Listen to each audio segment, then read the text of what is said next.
So eat always from the table of God the fruits of the trees, the grain and grasses of the field, the milk of cattle, and the honey of bees.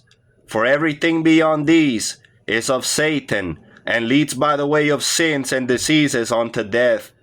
But the foods which you eat from the abundant table of God give strength and youth to your body, and you will never see disease, for the table of God fed Methuselah of old.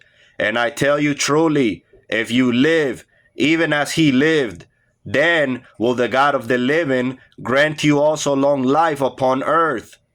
For I tell you truly, the God of the living is richer than all the rich of the earth, and his abundant table is richer than all the richest table of feasting of all the rich upon earth.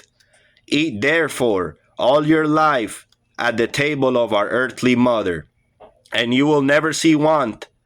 And when you eat at her table, eat all things even as they are found on the table of our earthly mother. Cook not, neither mix all things one with another, lest your bowels become as steaming bogs. For I tell you truly, this is abominable in the eyes of the Lord.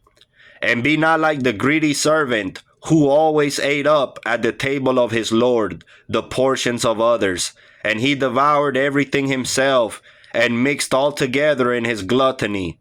And seeing that, his Lord was wroth with him, and drove him from the table.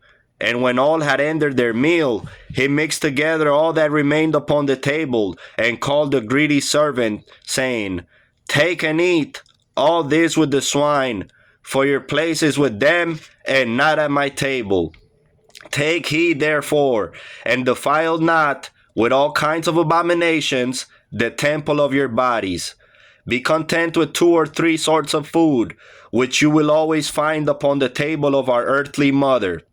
And desire not to devour all things which you see around you. For I tell you truly, if you mix together all sorts of food in your body, then the peace of your body will cease, and an endless war will rage in you. And it will be blotted out, even as homes and kingdoms divided against themselves work their own destruction. For your God is the God of peace, and does never help division.